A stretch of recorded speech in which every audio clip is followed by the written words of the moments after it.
Hi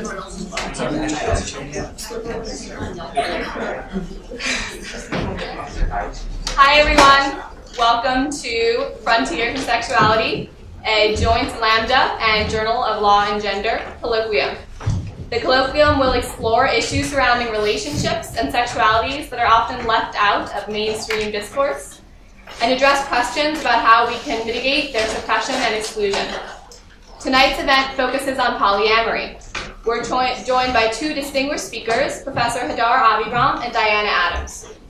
Hadar Aviram is Professor of Law and holds the Harry and Lillian Hastings Research Chair at UC Hastings College of the Law. She studies political mobilization among progressive social movements and has written widely cited articles based on her empirical study of the polyamorous community in the San Francisco Bay Area.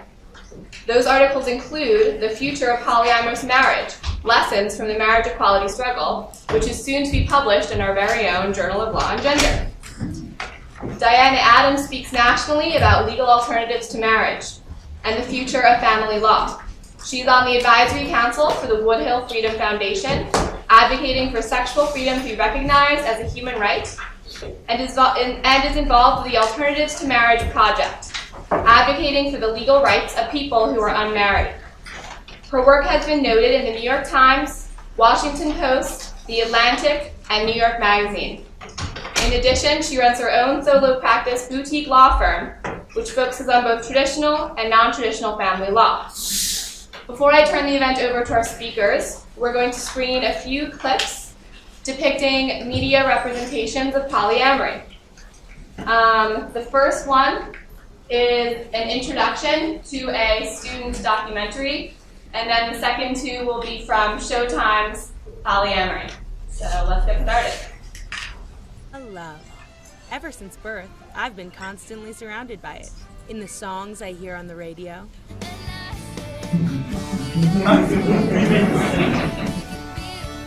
in my favorite TV shows. Love her! That's right! I love her! I love her! And within my own circle of friends and family. And these stories of love always go the same way. Handsome boy meets beautiful girl. They fall madly in love.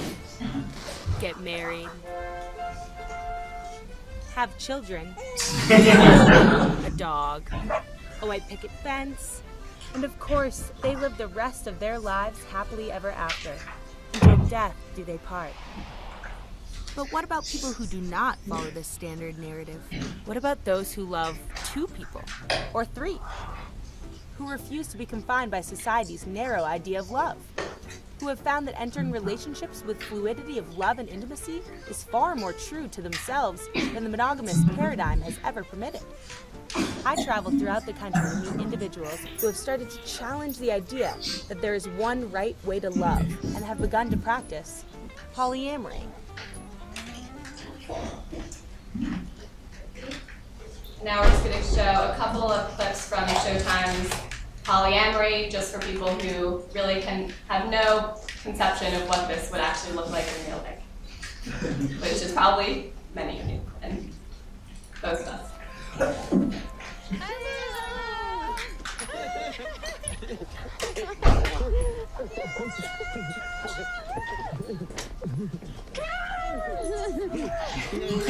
No, me.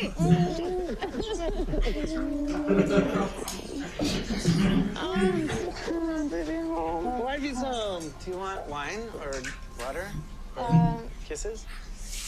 Kisses. My name's Anthony. I'm a graduate student at UC Riverside. I teach Italian there. Chi guida una macchina qui alza la mano.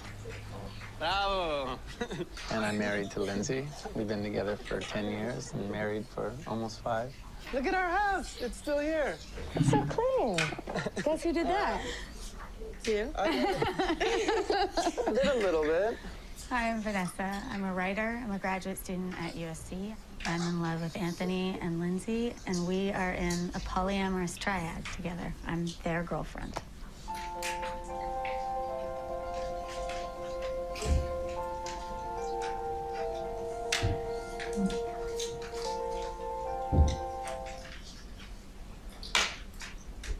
One more. I had a good time. I'm really enjoying this. Yeah, we're down at the beach and this loving family experience, and it just feels like this is honestly how I want to live my life. I'm not out to my parents yet, and I know we've talked about it, but I think it's time. I think I want to tell them. I think I'm ready to come out? To come out to them, yeah. I think it's a bad idea. Why? I mean, really, why do they need to know? Well, partly. They don't. I bet they don't even want to know. I bet they don't. But hold on, you're living with us now. You know, I'm not their daughter, and it would be a lot easier for them to break off a relationship with me. Yeah, and I don't want that to happen. So that's what worries me. I want to be honest, and at the same time, I don't want them not to care about me anymore. It just feels to me, Kamal, like you're pushing for it because you're out to your parents and they know, but you don't have to have a relationship with them. Tal and I do. Yeah, but Now, hold on. We hold do on. have to have a relationship. I would like to have a relationship with him. You know, Tal is my lover, and it would be nice to not go there and feel like I'm, just a random stranger. You know, it's like I think after, years of being with you guys, that it'd be nice to be acknowledged as your lover. I want a deeper relationship with my parents, which, as we all agree, honesty is really a fundamental part of that. Next Friday night, I think, if you two would join us. All right, without further ado, I'm going to turn this over to Professor Abiram, who will be our first speaker today.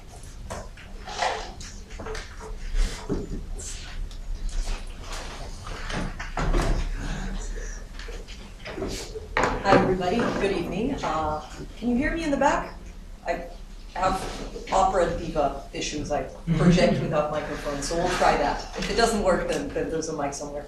Thank you all very much for having me. It's lovely to be here, and it's very exciting for me to have an opportunity to meet you and to talk about all these understudied and in many ways underserved sexual communities that we're going to be talking about today and tomorrow. I am from San Francisco, and on June 26, 2013, we all had a chance to celebrate two very important legal decisions in San Francisco City Hall. So we all went there that morning. The mayor put up screens with CNN on them, and we all got to see the Supreme Court decide U.S. v. Windsor and Hollingsworth versus Perry, which was a case pertaining to California's Prop 8. I'm sure this is not news to anybody in the room, and it probably won't surprise you that there were many celebrations in City Hall that morning, and later on spilled into the Castro and continued throughout many, many days after that. But the success of the same-sex marriage movement has had some interesting implications to other people and to the struggles of other people who might be seeking social recognition for their relationship. Now, usually in social movement theory, you think about the success of one social movement as paving the role for the success of a later social movement. And it's beneficial because the way that we make change in terms of attaining legal rights for people is incremental. But it turns out that things are a little bit more complicated than that, and what is happening now in the aftermath of the success of the same-sex marriage struggle is particularly interesting to me because it marks almost 10 years from the first field study that I did of poly activists back after the first wave of marriages in San Francisco City Hall on Valentine's Day of 2004. So I came back from working on criminal justice and prison issues to do some more work on what is going on now with the poly community and talk a little bit about what this moment in same-sex marriage means for legal recognition of multi-partner love and multi-partner relationships. So one of the things that happened in the aftermath and all the happiness over, same-sex marriage bans falling all around the country is that articles just like this one appeared in a variety of publications. So this is from the Galerco project, and this is Toby Hill-Meyer talking about how she still can't marry one of her partners. And she talks about issues of immigration that families that involve more than two adults sometimes face, and about issues of healthcare that families sometimes face. And when you go to political summits and events in the poly community, you frequently hear from activists that they to some extent feel thrown under the bus by the GLBT activism that didn't really acknowledge that there were other people that might be seeking rights as well. And it's kind of hard to fault them for feeling that way when you look at the litigation strategies that the gay movement has employed. And it basically consists in many ways of the differentiation of gay marriage, which is, analogized to mainstream opposite-sex marriage, to all sorts of other behaviors, including multi-partner marriages. And that's been the cornerstone of many of the victories that we've seen happening just last year. So there's two variations on this theme. This is a recent one. This just happened a few days ago, and I'm happy to share it with you. So this is from the oral argument in the Seventh Circuit pertaining to Indiana's same-sex marriage ban. That's Indiana's Attorney General. This over here is Judge Posner, that I'm sure you all know or have heard of sometime. So this is the little exchange. The Attorney General says, well, if we're going to link marriage rights to parental rights like that, that's not limited to two people. We've had instances where there are more than two recognized parents. This is a possibility. So what we're looking at here, wait, what? What? Somebody has 3 parents? 5 parents? Yes, it happens. We cite cases in our brief where 3 people with parental rights have been recognized. So if parental rights, this is worrying you or what? Yes, it's worrying me. The 3 parents? No, yes, in the sense that if you have 3 people with parental rights, and if marriage follows the parental rights, then we're looking at plural marriages. That's the point about there being no limiting principle to the plaintiff's argument. And so, very often, same-sex marriage advocates feel that they have to respond to this sort of thing. And then you hear things like what happened in the Supreme Court in U.S. v. Windsor. This was the exchange between Justice Sotomayor and Ted Olson, who, as you know, represented the couples. So Justice Sotomayor is asking, if you say that marriage is a fundamental right, what state restrictions could ever exist? Meaning, what state restrictions would remain with respect to the number of people that could be married or the incest laws? I can accept that the state has probably an overbearing interest on protecting a child until they're of age to marry, but what's left? And Ted Olson replies, well, you've said in the cases decided by this court that the polygamy issue, multiple marriages, raises questions about exploitation, abuse, patriarchy, issues with respect to taxes, inheritance, child custody. It's an entirely different thing. And if the state prohibits polygamy, it's prohibiting conduct. If it prohibits gay and lesbian citizens from getting married, it's prohibiting their exercise of a right based upon their status. Now, you can poke more holes in this than you can in string cheese, because the distinction that he's making between conduct and status really doesn't stand on anything. In both cases, we're talking about status because marriage is status. And if we're looking at all this list of horrors, abuse, and patriarchy, we have plenty of examples every day in the newspaper of this happening in monogamous relationships as well. But setting that aside for a minute, I think it's interesting to see that one of the stepping stones that same-sex marriage advocates thought was essential to their success was creating this differentiation between them and between the possibility of multi-partner marriages.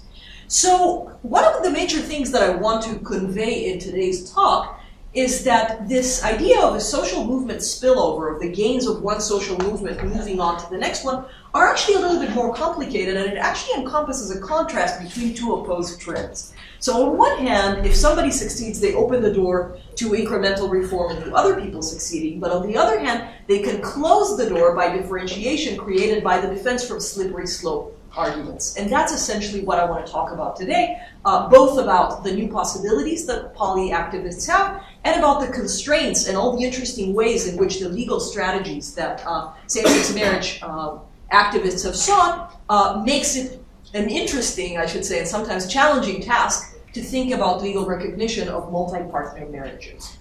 So there was already a little bit of intro in the movies before. Polyamory, as you saw, is a portmanteau of Greek and Latin. That in itself to some people means it's wrong, because you don't mix Greek and Latin. Many wrong. It's an umbrella term for quite a variety of romantic and family structures in which people essentially engage in romantic and often sexual relationships with more than one person at the same time. What differentiates this from cheating is that it's with the knowledge and the consent of everybody involved. But usually when people talk about polyamory, they're not talking about just one structure. The polyamorous relationships can take quite a variety of structures. Here are just a handful of the ways in which it happens. What you're seeing here on the left is the polyamorous V, where there's one person who's involved with 2 other people who, frequently are, could be friends or have some sort of other relationship between them. There's a committed triad, which looks a little bit like what you saw in the movie. There could be a quad. What you're seeing here is an intimate network where a lot of people are involved with each other and people kind of come and go out of each other's lives.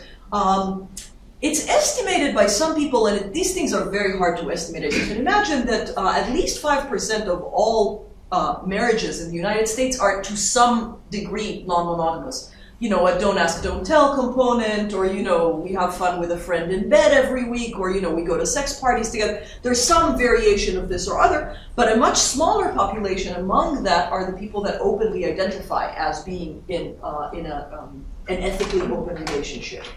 And according to a Love or More survey, if you're trying to figure out what is unique about this population, some things are unique, some things are not. People tend to be of all ages, people tend to be of all economic situations. They do tend to be, at least the folks that are openly poly to actually answer these survey questions, tend to be significantly more educated than the general population. They tend to have less kids, although they do have kids. And they report, when you use US Census questions and questions common in sociological surveys to compare, they report to be happier, in better health, and having more sex than people in monogamous relationships. So, a little bit about where this movement is coming from.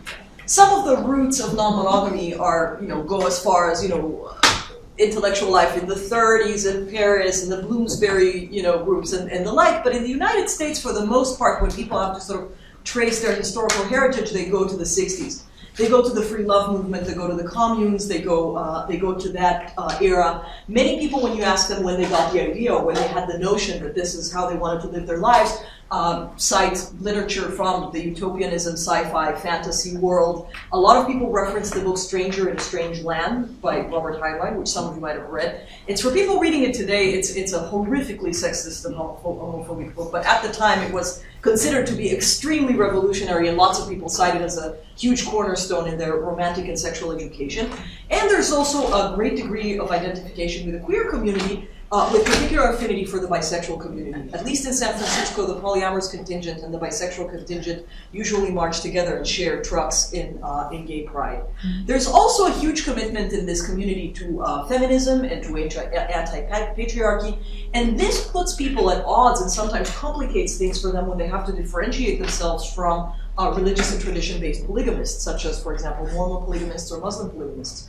And I know that for the purpose of the symposium, we're sort of separating a conversation of polyamory from a conversation about polygamy, but the more thoughtful polyamorous folks that you talk to actually draw a lot of these connections and have some interesting things to say about that. So it's a fairly active community. You're just seeing a handful of things that are out there in terms of books, festivals, activities, you know, political engagement.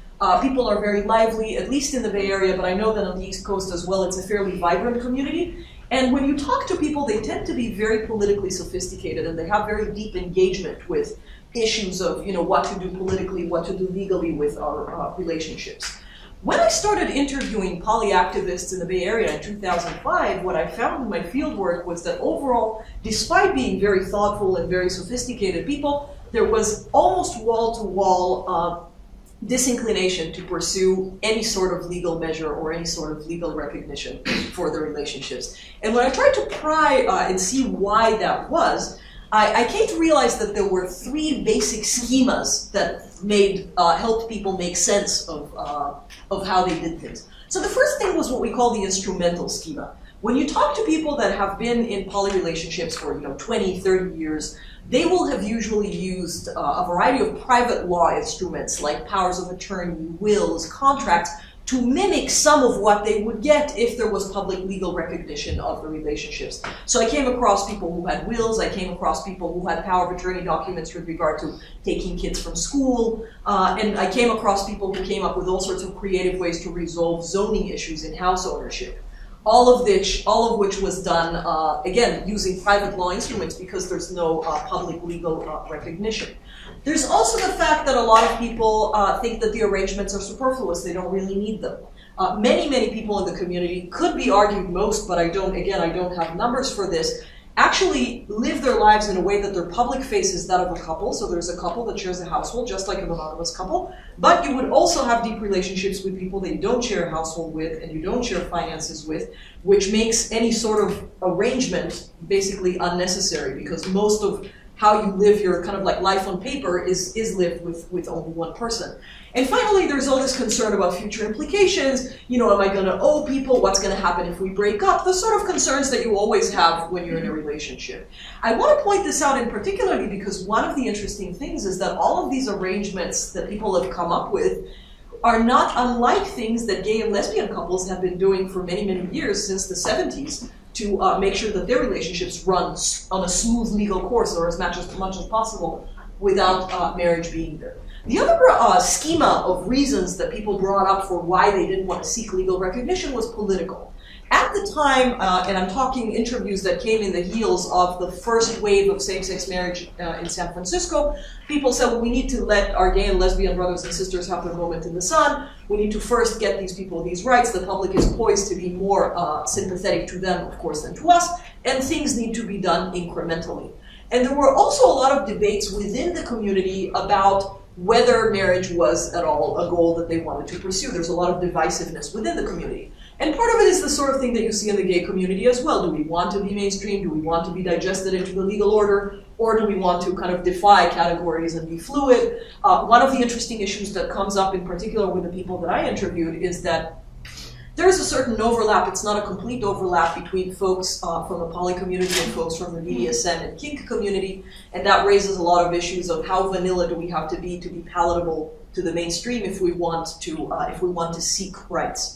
And then the third issue was a cultural issue. So the first thing that you would hear from people is, I want the government out of my love life. I don't want my government to be, messing with who I'm sleeping with or who I live with or who I love. So there was that. There were feelings that identity politics in general were a problem. We don't want to add one more box to the government form. We just want there to not be boxes. We want to, break the mold rather than just add to the constraining categories. So this was more or less the zeitgeist when I did the first interviews in 2005. But there are some indications that the community may have changed a little bit since then. So in 2000, there's two major reasons why there might be change. One of them is the fact that we now know that public opinion is very dramatically changed about same-sex marriage, and the fact that it's celebrated and mainstreamed in pretty major ways. So that's one thing. The other one has to do with the little flick that we just saw, and that is that we're experiencing an explosion of mainstream media interest in non-monogamies. So Big Love is drawing a lot of mainstream audiences. People have been following Sister Wives, which is a reality show about a Mormon man. His name is Cody Brown, and it's 4 wives. And actually what's interesting about that show is it really downplays the religious aspect of everything. It's really trying to portray these people as being just like you and me, except with 4 wives. There's recently been a little bit of litigation against Cody Brown. The state of Utah tried to prosecute him for polygamy, despite the fact that he's only legally married to one of the 4 women in the household. We'll talk about that a little bit later. And there's poly, married, and dating, from which we saw a couple of clips before. You saw some of the less racy clips, some of the more racy clips in the show. There's camps, there's orgies, there's parties. It's a very young, hip community in Southern California, and their lifestyles are accordingly, perhaps different than that of many other poly people. If there's anything you can be sure will upset a poly crowd, is if you sort of try to argue that there's sort of one lifestyle or one way to do it right. So any of these shows provokes pretty much the same kind of heated debate that Queer as Folk and the L Word provoked when they just came out. So those two things have made a big difference in the sense that if before poly people thought that marriage was unimaginable, we're now swept with this combination of, oh, well, marriage is happening all over around us, and there's all this publicity, maybe we can galvanize it and do something with it. In 2012, before the major same-sex marriage cases came down, Loving More, which is the polyamorous community magazine, ran a survey. They had something like 4,000 respondents, and they asked them pretty interesting things. So the first question that they asked was, if it were legal, would you be open to being legally married to more than one person concurring? And they had a pretty large majority of people saying yes. I'm having 76.7, but this doesn't look like what I'm seeing in terms of the orange. That's less than 75%. But it was a fairly large majority. And a large majority of respondents, including unmarried respondents, also said at the same time, consensual multi-party marriages among adults should enjoy the same legal recognition, privileges, and obligations as 2-party marriages. But it's not as simple as it looks now, because at the same time, they also asked them in the survey to agree or disagree with the sentiment that any form of intimate relationship between consenting adults is fine, but none deserve special recognition or privileges. So really, the most we can learn from this at this point is to conclude that there's interest and enthusiasm in this idea, or curiosity about this idea of legal recognition, but then there's also resentment over the prioritization of marriage over other forms of relationships for various legal reasons. But since the study was done, I've been in at least 2 or even 3 political summits organized by the community where people are actively bringing up these ideas and saying, well, what's going to happen if 3 people go to City Hall and ask for a marriage license, just to kind of start the ball rolling. And one of the things that I've been saying to folks asking me what I thought about the viability of that idea is that I think that the poly movement could use and benefit from a little history lesson about how gay marriage came about. Which is something that is very, very easy to forget given that we're only seeing the last chapter in a fairly long history of pursuit of marriage recognition. So this is a little history lesson in what happened when marriage was radical. So same-sex marriage, and again, many people forget this, was originally championed by locally organized gay liberationists in the late 60s and early 70s. Many people remember Stonewall. It was only one and not even the first or several events in which the community was under conflict, and just one of many fiery public uprisings of the late 60s and early 70s. And at the time, there was this overwhelming rage over the fact that the Equal Rights Amendment didn't pass. The Equal Rights Amendment didn't pass, among other reasons, because there was fear that if it did, that would pave the way to same-sex marriage, and nobody at the time was at all ready for that. And the gay community held various positions. Most people thought about marriage as being very, very oppressive, and some people thought, no, maybe this is actually the path to complete liberation. And then there were groups that said, even if we don't get married, and that's completely unthinkable that we're ever going to be able to marry, at least this is some symbolic thing that brings us all pride and brings us all together and is worth pursuing. And indeed, there were some very early same-sex marriage cases in the early 70s in places like Minnesota, Kentucky, and Washington, all of which were filed by private parties. There weren't any kind of like big interest gay organizations that were fueling this at the time. And nobody had any genuine expectation that they would actually win the case. It was all part of this sort of theatrical notion of, let's criticize marriage and criticize the establishment for how it treats us and use marriage as our symbolic object to do that. So just to give you a few examples, these are some flyers distributed at Marry-ins. These are protests that bring massive numbers of same-sex couples to city halls in various cities, and they have to ask for a license, and when they're refused, they have to, provocatively kiss in front of the register and sit there until they're being removed, et cetera, et cetera. So there was quite a bit of this. So these are, I believe, one of them is from Chicago. This one is from San Francisco. This one is from ACT. I think this one is from Chicago. This one's organized by Queer Nation, and again, it's instructions about how the demonstration is going to happen. So in the 1980s, the advocacy sees that there's way too much antagonism within the movement to pursue marriage as a serious strategy. And it just, I was thinking about this talk on the plane, and I thought, it's not that they were too radical for marriage, it's that marriage was too radical for them at the time. It just wasn't something that you could imagine you could at some point have.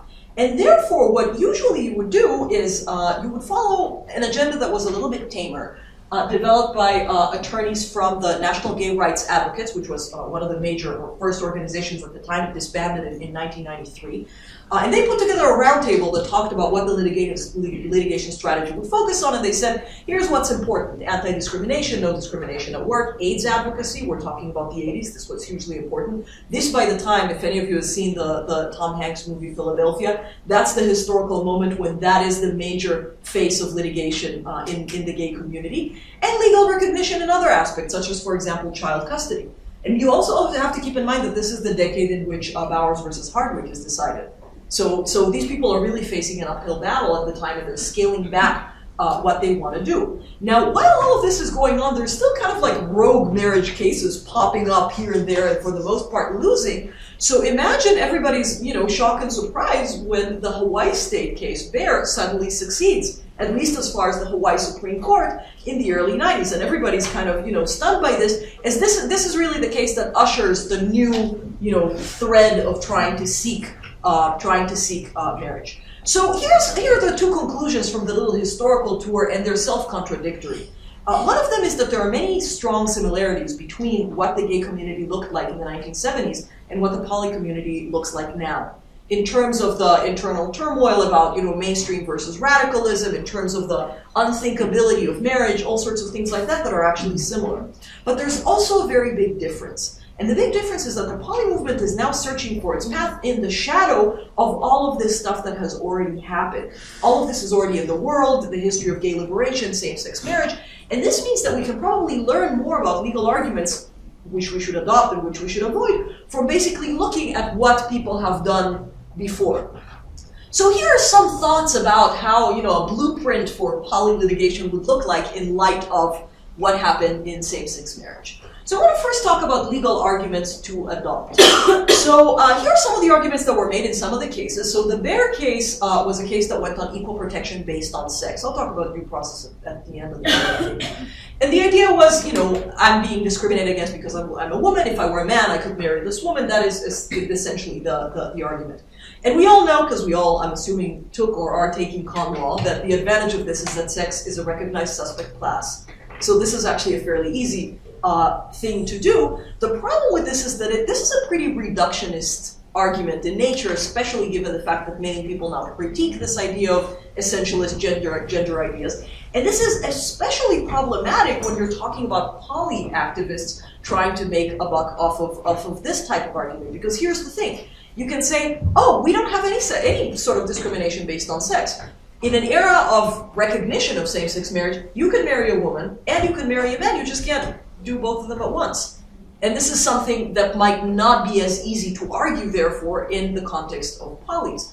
Now, another thing that the poly activists could do is they could take the tack that was taken in California, and they could argue discrimination based on sexual orientation and not based on sex. And there's basically two versions of this argument. One of them is akin to what Justice Carlos Moreno said in the Supreme Court of California in his dissent from the Prop 8 case, where he essentially said, to me, folks who are gay or lesbian are a suspect class because it's a disfavored minority. I don't care about immutability. I don't care about how you're born. I just care about how people treat you. And if you're being treated unwell, that means you're a disfavored minority, and that means you get strict scrutiny. So that would be one variant of this. The other variant of this comes from this smiling gentleman on the photo on the right. That is, to those of you who don't know him, that is Judge Von Walker from the district court. And his thing is, I don't even care if it's a suspect classification or not, because it doesn't even pass rational basis, because there is no legitimate basis to deny people the right to marry. So those are basically the two versions of that argument. Now, to do this, polys would have to argue that they too are a special class or a suspect class. Now, clearly, if we go the Justice Moreno path, we don't have a problem proving that they're being disfavored. And they would probably also benefit from the fact that, and again, con law veterans in the room probably know this, we don't care so much anymore about immutability, about, are you born this way or is this a lifestyle for the purpose of suspect class? We care more about how much of a part this is of your identity. And when you talk to poly activists about their identity, some people will tell you, this is very much a par or core of who I am. There also will be people who will say, I could thrive just as well as in a monogamous relationship. This is just how my life turned out. But for enough people, this would be a fairly core part of their identity, and they could say, this is important. But since the 1970s, the Supreme Court has not really given any new group of people suspect class, despite the fact that many people have tried it. So I'm not sure that would work. So another way you could there are two other ways you could swing this. You could say, well, many polyamorous people, not everybody, maybe not most, I don't know, I didn't run the numbers, many poly people are also bisexuals. Maybe you can try to argue, well, bisexuality is a special class and sexual orientation could be maybe recognized as a suspect class. And one of the ways in which I want to, manifest my bisexuality is by dating men and women. Again, the response to that in an era of same-sex marriage would be, great. Do it, just not at the same time. So that, again, makes it a little bit problematic. One of the interesting variants of this argument would be to say polyamory in itself is a sexual orientation. And that raises all these, Kinsey scale type debates that people sometimes have in the middle of the night about how much of who we are is wired and how much of it is social conditioning. And actually, there's a lot of interesting research coming out of evolutionary psychology suggesting that it may not be so much that poly is an orientation or something that you're wired to do, but we're all kind of poly. It's just that monogamy is the social conditioning, and what we would naturally do would be, to share more and be, less territorial if it weren't for, the constructs created by patriarchy. So I don't know how that would fly if you tried to do it. Then you could also go with the due process argument, which is, for the most part, I think what the Bear Court tried to do, which is to say, well, the right to marry more than one person is just a subset of the general right to marry. It's just one aspect of this basic right that you have to be happy, but a lot would need to happen both legally and politically for that to be acceptable. So that's just some of the paths that you could, take if you were to take them in court to try and do something like this. But there's also some legal arguments you want to watch out for. So one of them is the classic think of the children sort of thing. And you guys may remember this young gentleman. He was all over Facebook in this little video that went viral. So this kid is a college kid from Iowa, and he is the son of two lesbian moms.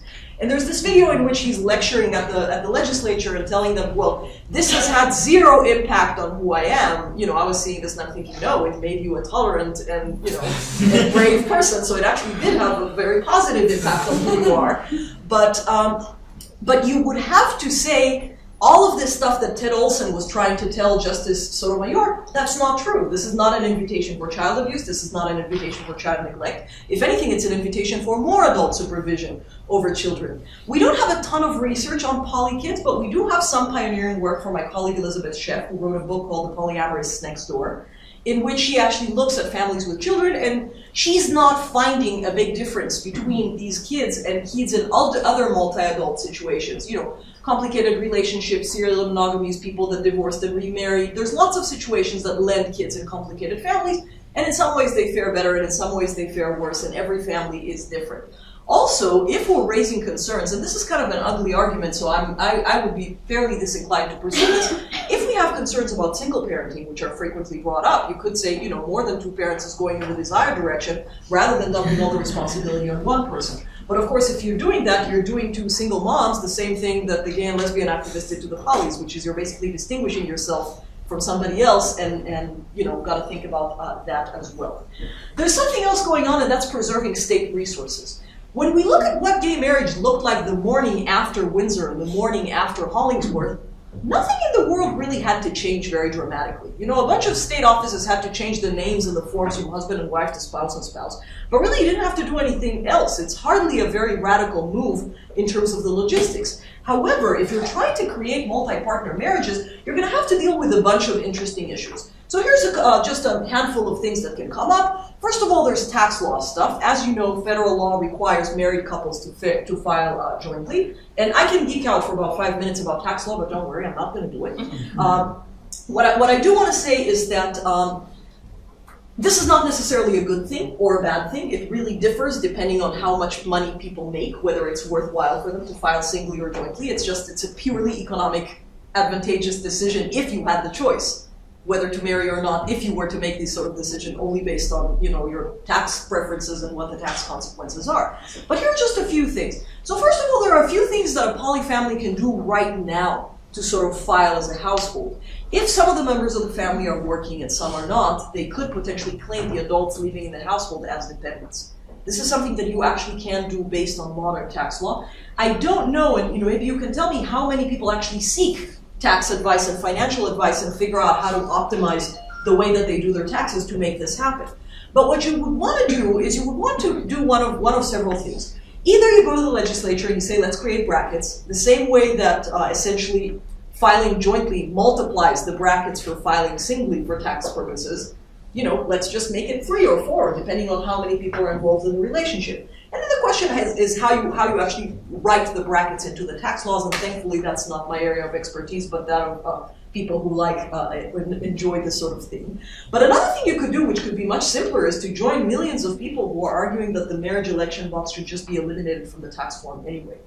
And in that way, you're not just fighting a big, complicated fight, you're joining people that are already fighting a much simpler fight, and that might be easier. Another thing that you might want to have to fight is concerns about the fact that you're going to marry 20 people to escape estate tax shelters. This was the issue, as you may recall, in U.S. v. Windsor. It all starts as an estate tax case. All of which is to say, anybody who's not taking tax law in the room, you might want to rethink it because it's a very radical, weird thing to do.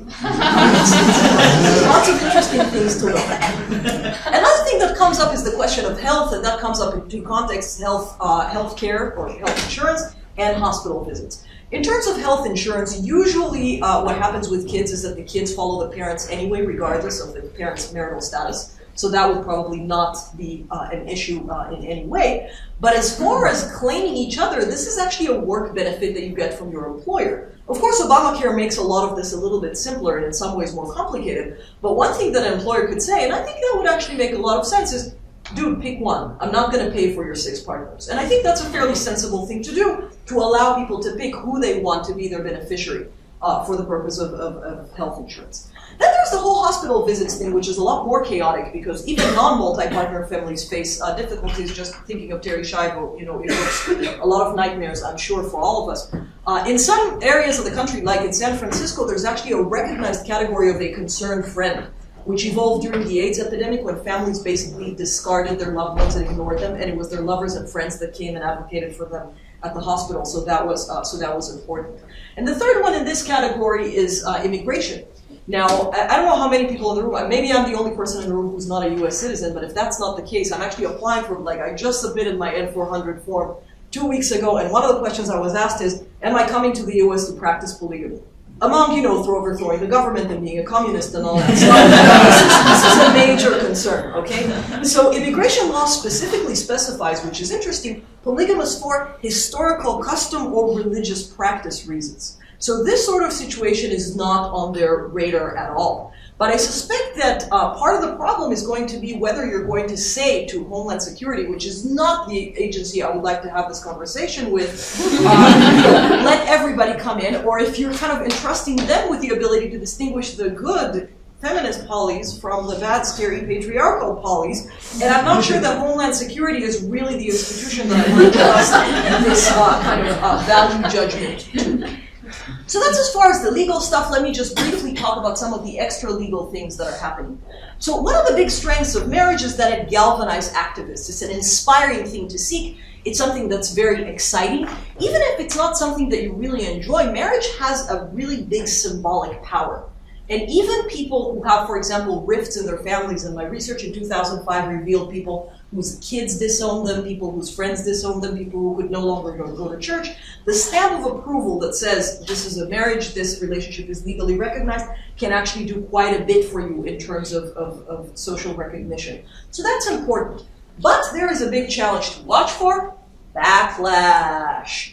Now, this is a very, very big debate in the theoretical community that deals with social movements and with rights narratives. Now, here's the thing.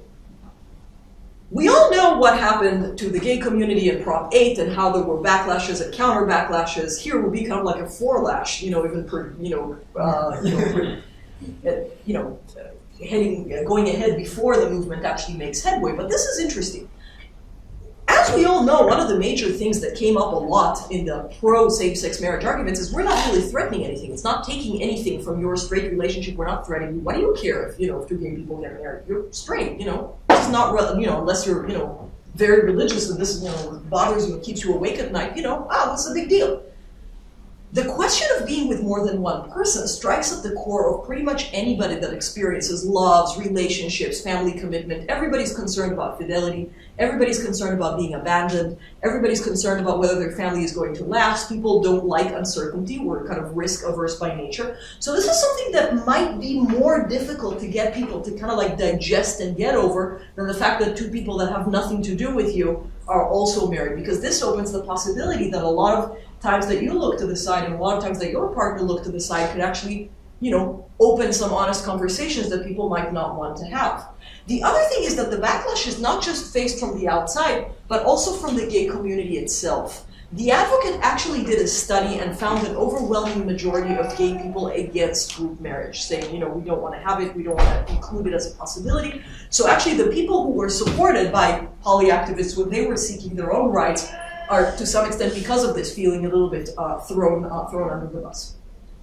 So here's another thing that you could do as sort of a compromise, is go the way that the gay community went in the 80s and seek alternatives to marriage. So you could look for anti-discrimination stuff, and that would be a pretty fruitful. And this is actually something that works because this is a very capitalist country, and we believe for right or wrong, whether it's justified or not, in a meritocracy. So actually, the argument that I should be judged on merit, doesn't matter what happens in my home, carries a lot of traction in America. You don't have to embrace me, you don't have to love me, you just have to compensate me the way that I deserve based on how I work. So this is actually something that is fairly conservative as far as rights advocacy goes, but is actually also pretty effective. There's also the anti-bullying stuff that might be, you know, in the picture. And then there's the very fruitful avenue of legal recognition that isn't marriage. Child custody, 3-parent adoptions, lots of stuff like that happening, but I think that Diana is better positioned than me to talk about this. But it's important to point out that even if you're going through this stuff and you're not actively pursuing marriage, marriage is always used as a key reference point. Because always in the back of your head, you're kind of comparing the sort of set of rights that you're getting by pursuing these things to the set of rights that people don't have to fight for and already have. So to sum up, on one hand, going at this in terms of law is a really interesting possibility. On the other hand, it's also very, very frightening, because whenever you're trying to seek rights, you open a debate and you open the possibility that the stigma is going to be enhanced. The other thing that I find that's interesting about this for the purpose of social movement theory is that we learn from this something that many social movement theorists ignore, that movements can bolster other movements, but at the same time they can also constrain their legal possibilities in interesting things. And we also learned that strategies that can be incredibly successful in court can also be very, very divisive inside a community that has to decide which way they want to go. And with litigation, you can really go anywhere you want. I mean, you can try and seek formalistic things. You can try and, you know, do these kind of emergency practical fixes for bad situations that people find themselves. And you can try and do radical visionary things. And it really is up to poly people in the future what they decide is going to be at the core of their politics. Is what they want affirmation and recognition and basically to be digested into the mainstream? Is what they want freedom to live and love without any constraints and without fitting in anybody's box? Do they want a redistribution of social wealth between people whose families are recognized and those that aren't? All of these things are different from each other. They're all worthy. They have different factions within the community that feel more strongly about them. And I guess what's going to be interesting is to just, you know, sit back and enjoy the show, because I think the next few years are going to be an interesting ride. Thank you.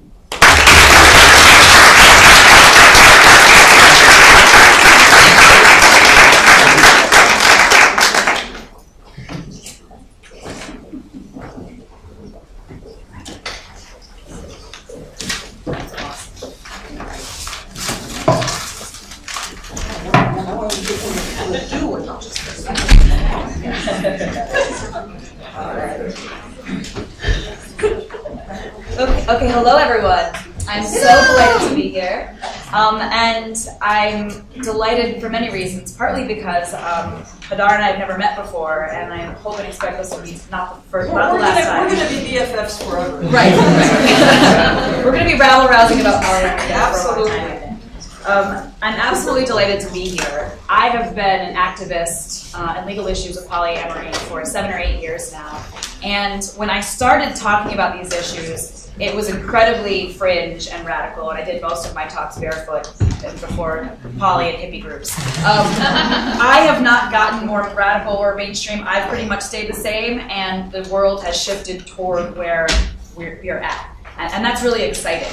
We're seeing so much more interest in polyamory, much more awareness of non-traditional family structures, such that now this is the kind of thing I'm teaching a class on at Cornell Law School that I'm getting to speak about here and doing interviews about in the New York Times. So it's wonderful to see the change, and as Professor Aviram said, hang on, because it's going to be a wild ride the next few years. We're going to be seeing much, much more of this.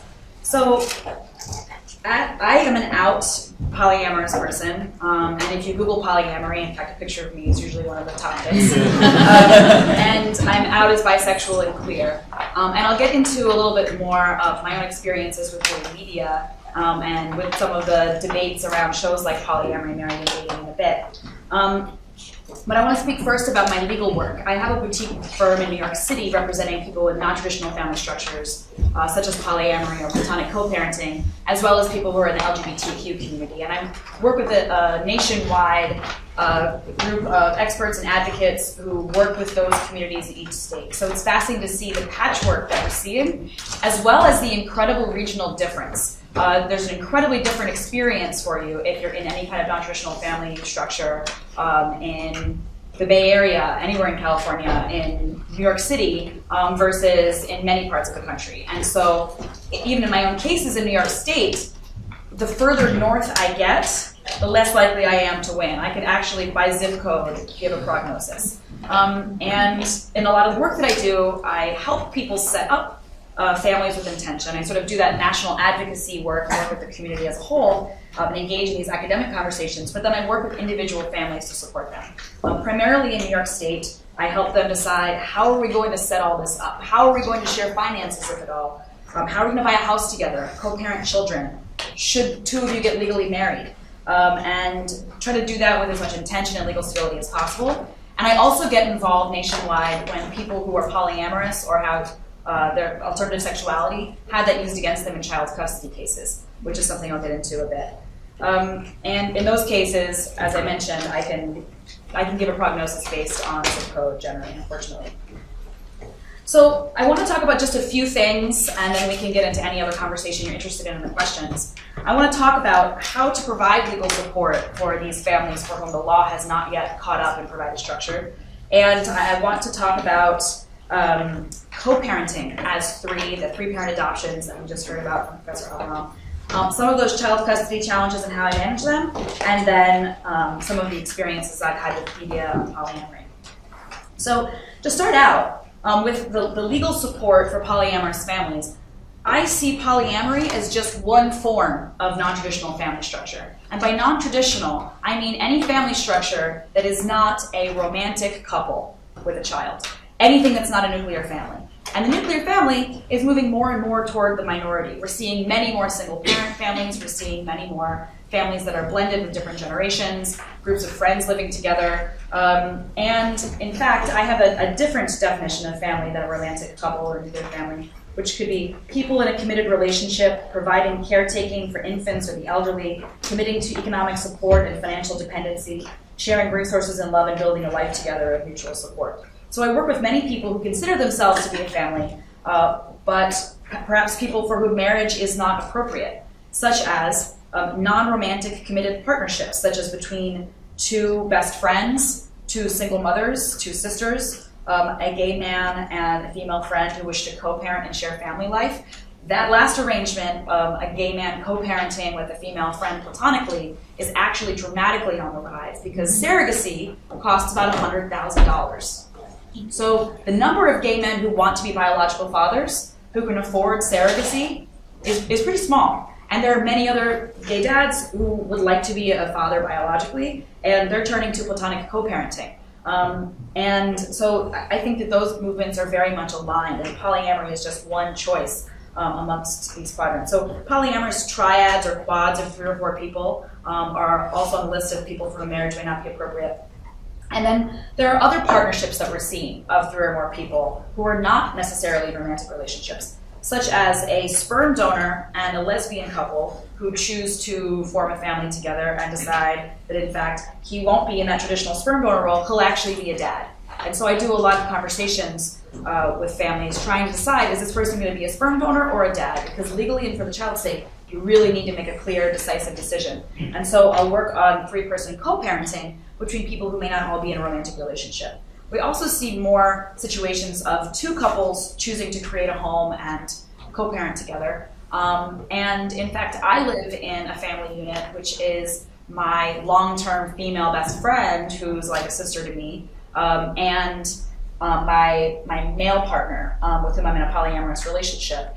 And when I was living with my friend as a family unit before I met him, so rather than leave her in order to move in with him, it was like, well, this is what we're doing. So if you want to be part of it and she's okay with it, that's what we can do. And we're seeing more people in that kind of dynamic of perhaps wanting to co-parent in that way.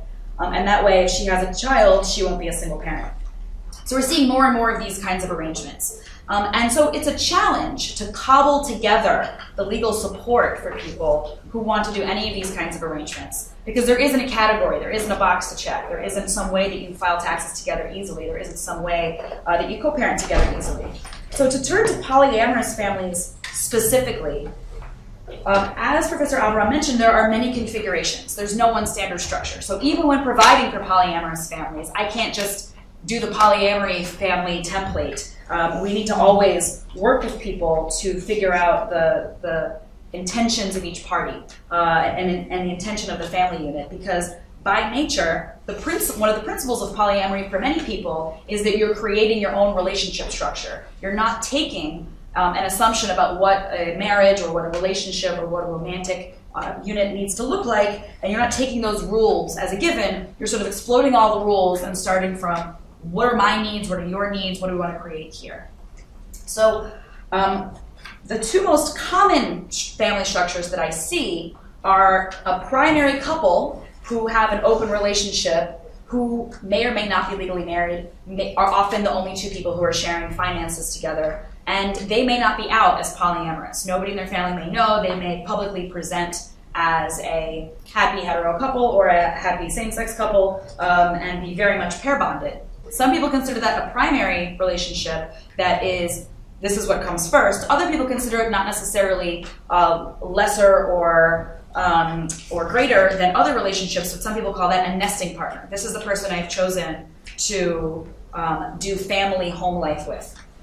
So for those couples, we often will deal with some of the challenges of, are we going to get married anyway, even if marriage may not politically and emotionally resonate with what you're creating? If marriage might feel like this is a old-fashioned relationship structure that maybe patriarchal, has lots of history, we don't necessarily want to get into this kind of arrangement, or maybe this makes a lot of sense and we should be doing it. So that's one thing that I'll help those kinds of couples decide. The other kind of, the second most common polyamorous family structure that I see is a triad, an equal triad of three people, and sometimes that is a V, which would be that one person is engaged with two people who consider each other family but are not in a romantic relationship, or all three people are in a relationship. That could be polyfidelitas, meaning that those three people are monogamous with each other. Polyfidelitas would be the word for three people being monogamous with each other. So the essential piece when I'm helping people work all of this out is what their intentions are. And so I have the privilege to get to sit down with these often very reflective people to discuss those intentions. And I think that these conversations are just as important for making plans as the legal documents that we create. And I think that as well about many of the assisted reproductive technology agreements that I do with egg donors, with sperm donors, co-parenting agreements between platonic partners, that those really careful conversations are what's essential. In all of those situations, I push people really hard.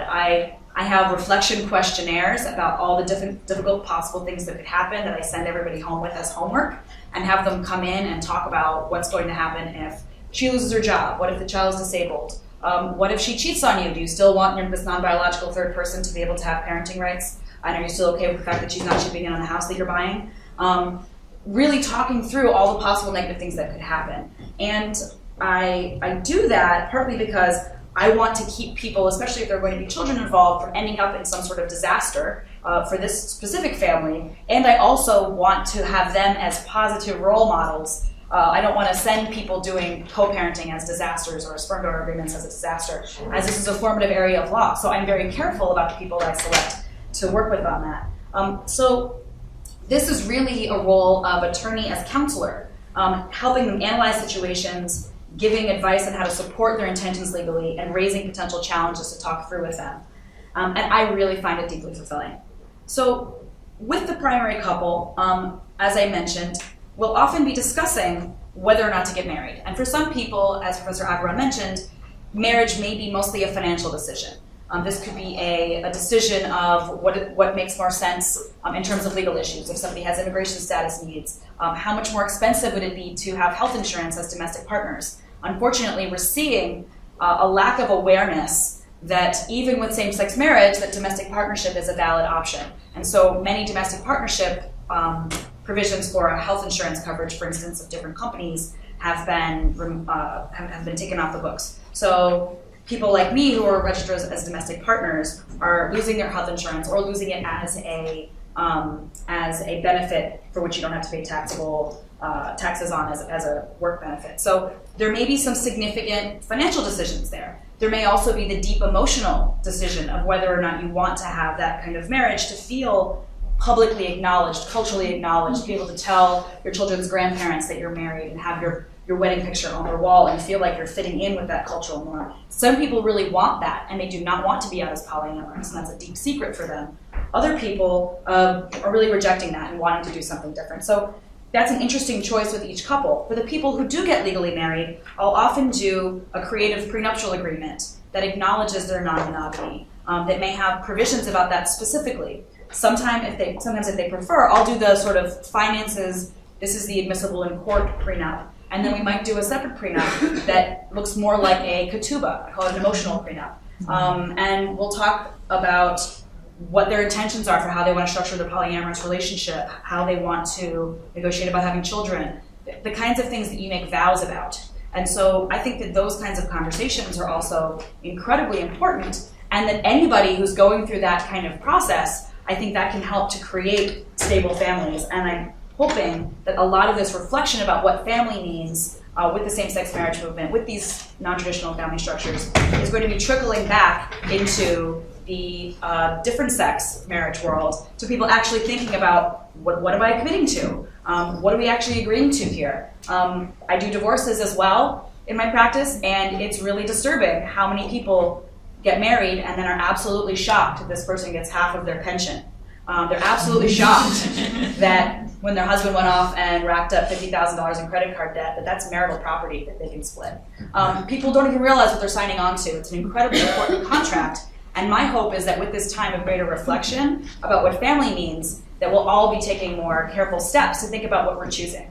And I think that's one of the reasons why it's powerful to have alternative statuses and to keep something like domestic partnership as a really valid option for people.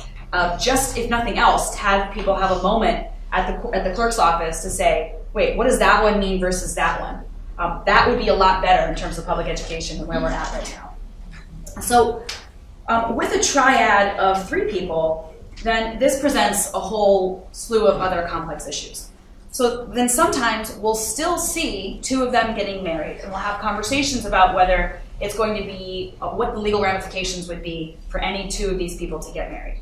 Sometimes it would help somebody tremendously for immigration status to marry one of them. Sometimes it would be very helpful for one of them who doesn't have health insurance. It would help the whole family to have the one with no health insurance marry the one with the great job, rather than pay out of pocket for her health insurance. So we strategize and we think about marriage as a tool. Marriage is not just a romantic unit, as I mentioned. It comes with this whole slew of rights and responsibilities. And so with our advocacy for same-sex marriage, the premise of that movement is that same-sex marriage, that marriage is so privileged that to deny somebody marriage is to remove a fundamental right from them. That you get so many rights and responsibilities with marriage that we can't be denying people of that. Well, we've now moved the line of discrimination just to marital status. So we have a tremendous number of families who aren't fitting within that. And so that's something that I really talk to people about to help them make a really careful decision about whether they want to opt out. And we're seeing people getting more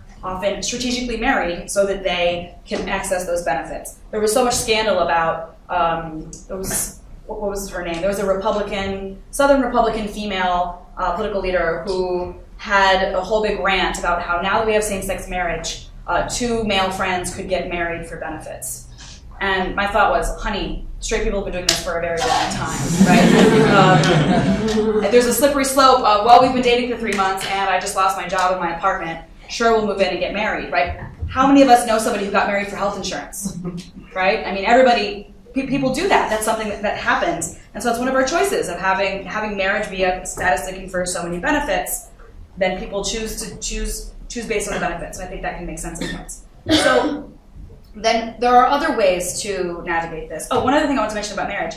I have divorced happy couples because they wanted to acknowledge their third partner. So couples who were polyamorous and got married and then had a long-term third partner enter have gotten divorced because they didn't want to be in a unit that made the third person feel like they were in a lesser status. So I see that quite a bit. It's very confusing for their parents, and I help them role play how to talk about it.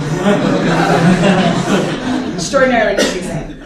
So moving on from that, there are other options for ways to stay legally connected. And I'm not going to go into too much depth about them because that could be just a whole semester. But some of the interesting ways to do that are with powers of attorney, so that you can have a financial connection with somebody else. So for instance, if you're in a triad of 3 if these two are married, we could make sure that this person has power of attorney, so they feel like they are fully financially empowered to make financial decisions, have access to our finances, and don't feel shut out in any way. And then, of course, healthcare proxies are another way that you can make sure that somebody who's not your married partner could be able to have access to providing input for you in the hospital. And frankly, given the way that we currently have hospital visitation under Obama's executive order, that if you say you're somebody's romantic partner, if it's a hospital that receives federal funding, they're probably going to let you in. And so it depends where you are, whether they would be willing to accept two people saying that. And so in order to not have to, it might be fine, but in order to not have to deal with that, it might be nice to say, this is my healthcare proxy agent and this is my spouse. Or this is my domestic partner and this is my healthcare proxy agent. So we often will also use contracts. And so cohabitation agreements have been used for years for people who don't want to get legally married for some reason, but want to pick and choose the aspects of financial dependency that make sense for them. So for example, if a couple is going to live together and there's going to be some sort of financial dependency, one person's going to stay home and take care of the other in some way, or one person is disabled, or one person is staying home to care for a child, then it can make sense to create a cohabitation agreement. And the history of family law, you can read the way that that shifted from being a meretricious, as in like prostitution, arrangement into that's a family, and just the fact that you're a family is consideration enough for the agreement. So we do see those, and I think those can be very important for people. They are, I think, most commonly used for people who are who could otherwise marry as a couple in situations in which perhaps somebody is getting a pension from a former spouse, or for some reason for their inheritance doesn't want to make that messy in terms of estate planning with this new partner. And so they want to be able to pick the pieces, such as financial dependency, of marriage, but not have to take this whole over 1,000 different rights and responsibilities package deal. So I use three-person cohabitation agreements to also write about finances, and would address in really careful detail the possibilities of, for instance, how much people are going to be contributing to the household, how that might shift, to make sure that a person is financially protected. And I'm going to get into in a minute some of the challenges of writing an agreement that could be radical and that may or may not be enforced by a court. I'm going to get into that more in a few moments. I think that it's very likely that the cohabitation agreements that I'm writing would be enforced, but then there are the ethical issues of saying, well, this court may never have seen anything like this before. I don't have any precedent that I can lean on about this particular kind of contract. And so that's definitely a challenge. And I think that it's possible to really carefully explain that to people, as well as write an agreement, have the negotiations and conversations that make it very unlikely that they'll end up in court, but then also write an agreement that I hope is strong enough that if it came to court, it could set some positive precedent. So in reality, we have many polyamorous role models, but they're very stealth. And so I think it would be very helpful for the movement for people to see some of the amazing families I get to see every day. For instance, there are people who've been in polyamorous triads since before I was born. One fantastic family who were in a polyamorous V for 40 years, and it was a woman with two men, and the woman had a child with each of the men, and then the children, and the three of them raised them as a family, and the children became more bonded with the fathers who were not their biological fathers, and very, very happy family unit. I have many, many examples like that, and I have their crazy contracts from the early 60s that they put together without any help, but they did a great job. And we have many examples like that, but these people aren't coming forward with their stories because particularly people who are from a different era, there was so much shame and so much secrecy about being polyamorous, being different, not wanting your children to be discriminated against, not wanting to lose your job. And so they aren't as out and loud as the people who are in their 20s and 30s and going on polyamory, married, and dating, or getting interviewed on television. But there are these really long-standing families, and many three-person cohabitation agreements, even if they didn't call them that. So I also look to things like estate planning and wills to try to make sure that people, especially if they are in those older families, that they're provided for, so that if one person, for instance, in a triad is getting the spousal elective share, which in New York is $50,000 or 1/3 of the estate, whichever is greater, and that's not waivable. So making sure that the other partner maybe isn't married, if one set of two is married there, making sure that the third person feels provided for, and that everybody has made sure that they are covered, because often sometimes there'll be disparate financial levels in a family of three. So another way that's possible way to structure finances that I haven't actually utilized yet is an LLC. People talk about doing LLCs quite a bit for polyamorous families, but then I don't actually see many examples of it. It can be very complicated to actually set up an LLC for a polyamorous family. And right now it's sort of a theory, and I'm going to see if I can make it work. With an LLC, of course, as a corporate structure, that's a way that 3 or 4 or 5 people could share finances. They could buy property together, they could have a common health insurance, they could pay taxes as a unit, but it doesn't ask any questions about how these people know each other. So there are some thoughts about using other tools within the legal world to be able to apply them to a family to sort of get the government out of our bedrooms and figure out how to share finances. It's an interesting idea and one I want to explore more, and at the same time, I often end up calculating, well, how much would it cost just to get her Affordable Care Act health insurance? Do we really want to go through this whole thing? And so we haven't ended up doing that yet. But next time I speak, I'll give you an update on that one. So I also often do real estate agreements for 3 people, especially if they're contributing different amounts. And that can look like a very neutral contract of just 3 people buying a home together, and then I might have a separate family agreement about how they want to share their finances. And of course, then there's just things like shared bank accounts, having in trust for on your bank account for a third person, or having 3 people be able to share an account. So there's ways to sort of web people together. I want to switch to my next topic, which is co-parenting as 3.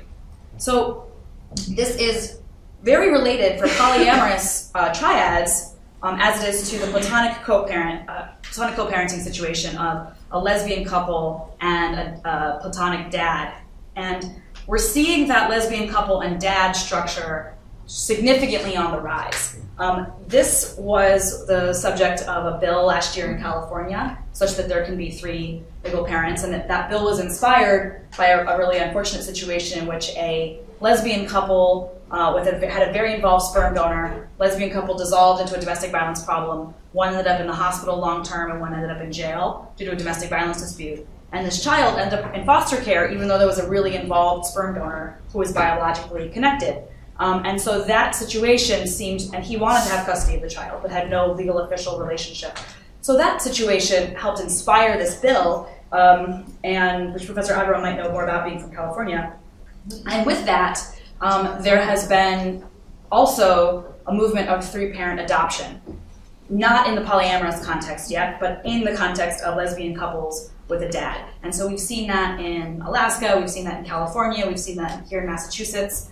I'm hoping to do one in New York in collaboration with National Center for Lesbian Rights and Lambda Legal and sort of national network to make sure it's the right case to try. It has to be the right county that they live in, because believe it or not, in New York City, doing it in New York County is really different than Queens or Staten Island. So in the right situation, we'll see that. And in a sort of stealth way, there's an awareness that after we are able to establish 3 legal parenting rights in those kinds of contexts, which are easy and more legally palatable and culturally palatable, perhaps, that polyamorous 3-parent situations are right behind. And one of the reasons that a 3-parent family of lesbians and a dad makes legal sense is that there are different ways that you can have parenting status. You can have either biological parenting status or legal status. So biological parenting would be, of course, this is the dad who donated sperm, and this one was inseminated. He did not relinquish his rights. He's not a sperm donor, and so we have 2 biological parents here. But we also have this history of the marital presumption of parentage. And this is this fascinating history, which I'll get into more tomorrow on the adultery and law panel. But this marital presumption is such that if I have a white male husband and I give birth to a baby of color, no one's asking any questions, right? And my husband's name goes on the birth certificate. This is an American tradition. So, so with that marital presumption of parentage, we have we have this assumption that whoever is your married spouse is the other legal parent. And that extends to lesbian couples, although obviously this woman is not the other biological parent, but the fact that you're married implies that you have a family unit that's going to be caring for this child as a unit. And so in the context in which you have a platonic co-parent dad to mom, and then mom also has a wife with a valid same-sex marriage before the date of the birth, you have two people who could legally have their name on the birth certificate. And so at least in the mind of somebody like Judge Posner, whose brain's exploding about three parents, this is a way that you can sort of wrap your head around it. And so this is becoming more and more common and popular. I'm actually really surprised about how fast this is happening. I had a meeting with a wonderful group of national experts in this field, and there was some drinking wine and trash talking about who had done more three-parent adoptions. And there's one woman that did a four-parent adoption in Texas who was really proud of herself. She was like, yeah, I've had one in New York. Stop. So we're really seeing that definitely on the rise. We're not necessarily ready for polyamory yet. It doesn't necessarily make as much legal sense for somebody for whom polyamory may feel very new to have a third person who's neither a spouse necessarily or biologically connected. As well as polyamory being more of a radical family structure. It brings back up the idea of sexuality that in the same-sex marriage movement we've sort of stuffed down and put on our button-down shirts and said we just want to drive an SUV and go to church and get married just like you and be monogamous. So we're seeing that polyamory is there's an awareness that this is happening, but in the LGBTQ movement there's also a deliberate sort of stifling, like we'll come back for you in a little bit, just shh. So I feel that tension as somebody who has a foot in both movements.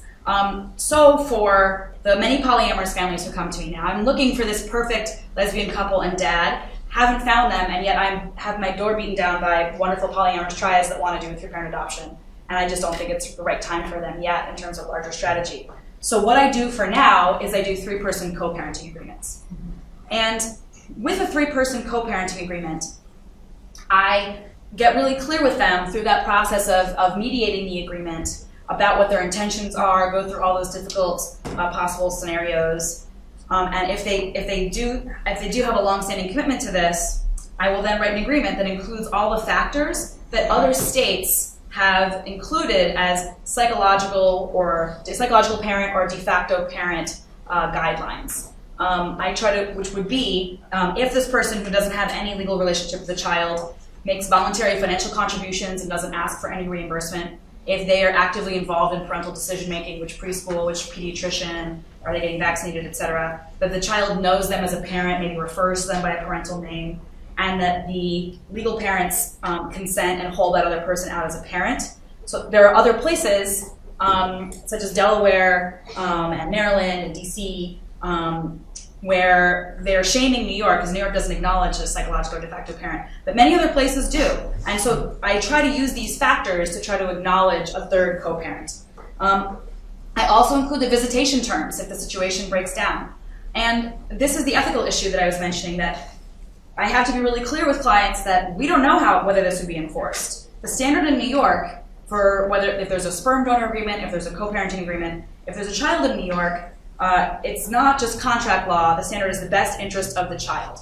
So that means that if you write a sperm donor agreement and say this man has no rights or responsibilities, but this child's about to go into foster care and the state has to pay for it because mom's fallen down on her luck, they might ask the sperm donor to reimburse for her public assistance, right? Or if something's happening with her and involved sperm donor asks for custody, he might get custody.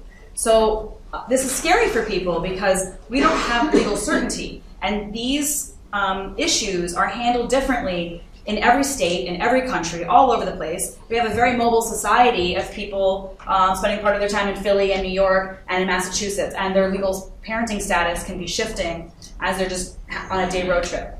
So this is really scary for people. So I make sure that people are really aware, and at the same time, even though I want them to be really aware that we're not sure what will happen with this, as I said, this is how the law moves forward, is when I want people to stay out of court with these agreements, But then if these agreements go to court, this is what then happens to create new law in our states. And so the law in family law tends to feel like 20 years behind culture. So what happens is that lawsuits happen, and that changes the law as families evolve. One thing that I think is really wonderful about the families I've worked with is that thousands and thousands of people have done sperm donor agreements with me and thousands of three-person co-parenting agreements, and yet we don't really see them in the court system. And I don't think that's a mistake. Maybe I'm biased, but I think that the process of sitting down and really intentionally thinking through things, as opposed to getting potentially accidentally pregnant, can really help with creating some stability. And so we have a challenge that these kinds of families exist, they're making these legal agreements, but things are not falling apart and they're not going to court, so we don't have the law to back us up all the time. So I'm running out of time, but I can mention briefly. Okay, great. I'll mention child custody challenges.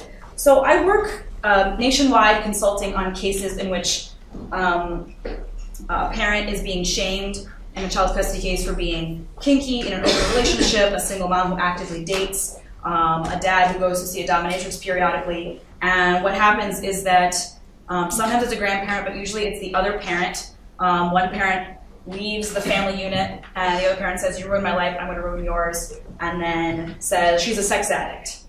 She's into getting spanked, and will post information from an online profile, perhaps, or private pictures from their computer. And we'll bring those to court, and for a while, especially a few years ago, there was a whole sex addict craze of people throwing that term around, and really applying that to anybody who had non-normative sexuality. So there have been some really sad situations in which people who are polyamorous have lost custody. There's a big case happening right now in Westchester, in which a mother has restricted parenting rights due to involvement in the kink and polyamorous communities. There was the April Divelbus case, which happened quite a while back.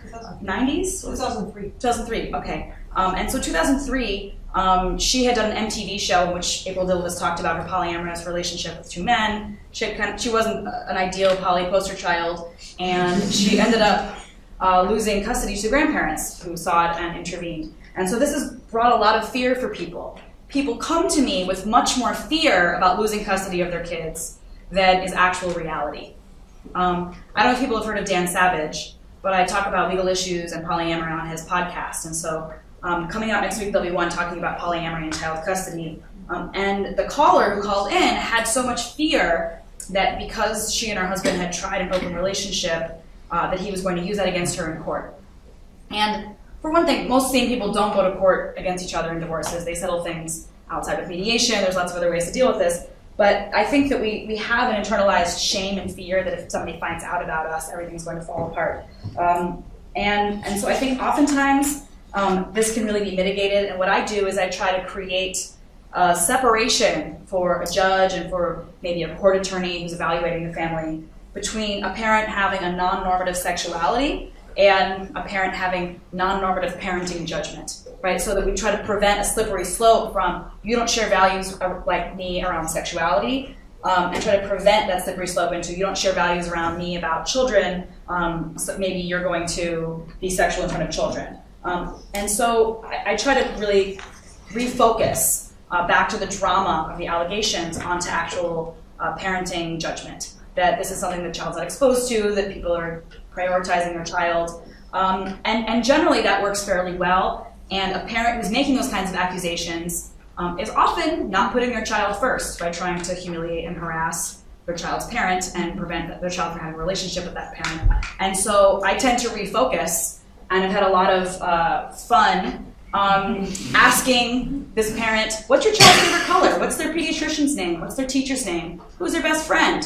When's the last time you made them dinner? Ask them questions about their child that they don't know the answer to. And expose the fact that they're really much more interested in harassing their other parent than in having custody. That generally works. And I've been quite successful in New York State up to Albany.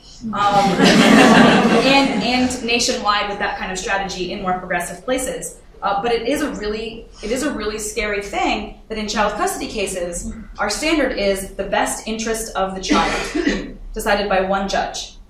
And so I've had judges in conservative areas tell me that they thought it was better for a child to be with the parent who's a practicing Christian. I've had judges tell me that they picked the parent who lived in a lesbian collective who threw BDSM parties for a living. So judges' personal bias can't help but seep in. And so this really does present some risk for parents. I always try to find a sex-positive forensic psychologist, if necessary, to get involved in those cases. So I'll just mention at the end, I've done a lot of media about polyamory, and I did MTV True Life ages ago. Now I've exposed myself, so you can Google that. Go ahead. So I get a lot of inquiries about media, and that keeps me posted on what's going on and the level of attention that's being played to polyamory right now. And so with the show Polyamory, Married, and Dating, for instance, and with my MTV True Life show, there's often, with media, this push-pull of poly activists wanting to be out about being poly, and being aware that the media is interested in a sensationalized and sexualized view. And so I know that the people from Polyamory, Married, and Dating, particularly the Kamala Devi family in San Diego, who are good friends of mine, and I'm teaching with them at Polypalooza over at Columbus Day weekend. And I know that their motivation is to be out about poly and provide positive poly images, and it's also a very sexualized show. So that's something that has a lot of controversy in the community. We're seeing a shift, I think, from the attention on same-sex marriage. I think the religious right is giving up on that to some extent, and we're seeing a lot of emphasis on trans issues from the religious right, and we're also seeing emphasis on polyamory and non-traditional family structures. There were 2 big articles in the Christian right press this year saying that I was bringing the shadow of Sodom and Gomorrah to America.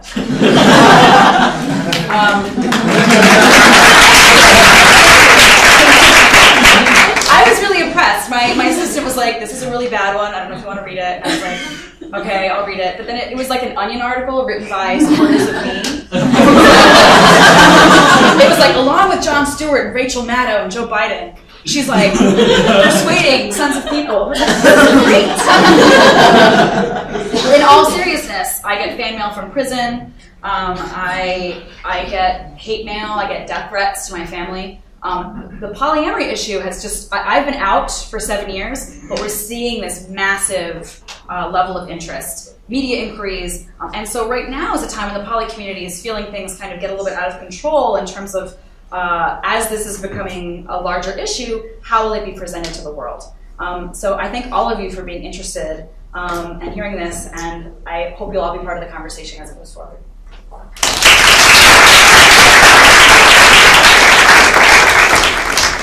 Thank you both. We're going to move this and do a little bit of Q&A. I'm going to ask a couple questions, then I'm going to open it up to all of you, so start thinking of your questions. So thank you both. That was amazing. First question for both of you is, what do you think are the benefits and the downsides of the current state of depiction of polyamorous communities in the media? Do you want to go first? Well, I had actually been invited in some situations to be on the Polyamory, Married, and Dating show, and was like, being naked, not my image, not my branding. And so I've watched it sometimes like, oh guys, what are you doing? Because I know a lot of the people on the show. So it's like, wow, there they are. So it is a very sexualized show, and I do have concerns. I know that some people on the show have awareness of that. And at the same time, I think that the people on the show work really hard to try to create positive images. Especially, you can sort of tell, it's no surprise, which families are sort of the train wreck families and which ones are there as poly activists. And my friends in the San Diego Kamala Devi community are really there as trying to be poly activists and show relationship negotiation. I think that's something, it's natural as this gets more and more mainstream that we'll start to see more images of skinny young white women in lingerie as images of polyamory. We're sort of mainstreaming in that way, and there are challenges with that. At the same time, there are a lot of poly people who are really strategic, and I know when I was on MTV True Life, it was like a constant battle of, they would say, you know, so how about you and your girlfriend get into a fight in front of a bunch of dildos? And say, okay, so you have 3 weeks till your air date, and if you want to find other attractive polyamorous people who are articulate and tape all this, you can do that. And if you ever ask me anything like that again, that's what you'll be doing. So here's what I'd like to do. I'd like to do a relationship negotiation conversation. They're like, we can't sell that. And I'm like, okay, fine, we'll kiss at the end. Deal? So these are the literal conversations with people who are poly, who are trying to get the word out there. And a lot of my experience of doing interviews, it's very challenging. So I don't want to be too hard on the people who are doing poly media, because they are in that kind of fight, and I applaud them for being brave enough to do it. So I'm less of a fan of polyamory, marrying and married and dating. No, actually, not so much because of the sexualized nature of the show, because I read, you know, TV is there to entertain, and, you know, that's what people find entertaining, but more because one of the things that people find very daunting about polyamory is the fact that you have to communicate a lot, all the time. You have to talk to all your partners and to talk with them about what you talk with the other partner about, and there's meetings and there's talking and one of the issues is that the folks that are disproportionately represented on these shows, and again, I mean, that they're lovely people, I know them too, we've all you know, been around the block a few times, but these are folks who are professional polys. This is what they do. They run workshops. I have a job. Most of my poly friends have a job. We have mortgages, we have kids, we have things. Very little of people's time is devoted to managing the amount of drama that you're being bombarded with in these sort of pseudo-reality shows where all you see is people in various crises negotiating relationship issues. I mean, how do you have time to fold the laundry if all you're doing is negotiating this stuff? And actually, this is something that comes up a lot in like poly advice columns and things like that. And this, by the way, this is one of the reasons why I'm not super fond of the ethical slut and books like that. Because it creates this idea that, you know, these are these very cool, alternative, exciting, edgy people that are doing this, and this is the focus of their living, whereas there are many, many ordinary people out there living their lives, and this is an important part of their lives, but this is not everything that it's about. And they have lots of other priorities and lots of other things that they're doing. But I think this is a gripe not so much just about polyamory, but in general about the way reality show is not really about reality. It presents us always a very twisted notion of what other people's lives are like. Thank you. Last question before I open it up to the other students is, if you could change the law tomorrow to help the polyamorous community, how would you do that? Ooh.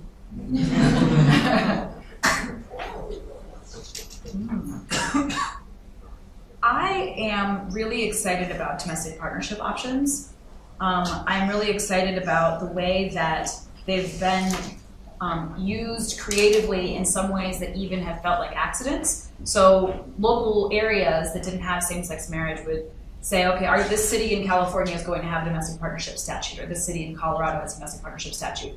And they wouldn't explicitly mention that you need to be a romantic couple. They were just sort of assuming you'll probably be a romantic couple. And then sometimes the people who were the majority of people who were going down to get registered were 2 elderly widows who've been living together for a long time, or 2 sisters.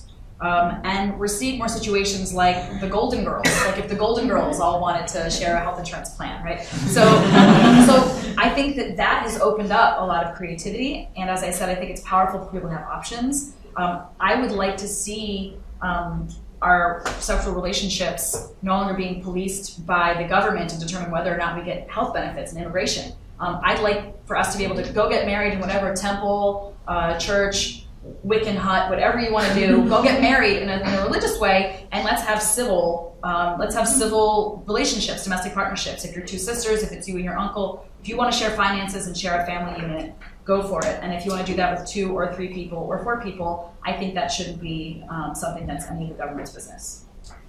I wholeheartedly agree. I think that the notion of coming up with a structure of your own kin that allows you to do what you really want to do with your family is very important. And the question of who gets in bed with whom is a lot less important to me than that everybody is cared for and provided for. And I'm looking at this now because a lot of us get interested in what we're doing from, for a variety of personal reasons. One of the things that I was experiencing for a long time in the last couple of years was caregiving for a very sick family member. And sort of not just this notion of childcare that gets a lot of attention because children are cute, but also this idea of paying it backward and caring for a sick parent or caring for a grandparent and the like. And one of the things that I find is that the way that we've structured the nuclear family in America is extremely isolating from friends, from our extended family. And if the law could create something that would allow people and give people the facility of creating that glue in a way that creates legal obligations that really track the social obligations, we wouldn't have the very strange situation where we have now, where it's very difficult to tell from paper what somebody's real allegiances and family obligations are based on what they're doing with the paperwork, because the paperwork is just a bunch of things that we're doing because we tie so many things to sexual exclusivity in marriage as a guarantee. But I think that it's kind of like Spider-Man, right? With great power comes great responsibility. So if you give people the authority to do this, you also need to have higher expectations from people. To be responsible, to create intentional families, to really think about all the doomsday scenarios that you're talking about. You're absolutely right. That people should be caring about them more so because many of the people that are getting into poly as new polys think that they're going to be young and beautiful forever, and that these big, all the bad contingencies that happen to people, along life are not going to touch it. And I think that, coming up with ideas that allow people to have bigger structures. And by the way, another thing is that law doesn't do a very good job even fostering platonic friendships. Law doesn't, not only does law not, basically tell you should have no friends. This is the Fourth Amendment, right? You can't tell anybody anything private, like you can't have any conversation in confidence, but law could do a much better job even fostering friendships and bringing people together in ways that would be more beneficial to them.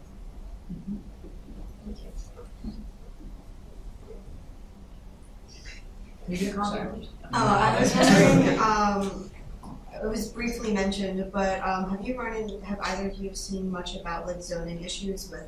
Because I know that's especially something that affects not just poly families, but also like lower income families who are together by necessity. Absolutely. So there are a group of people in Los Angeles that have formed. The Church of All Worlds people?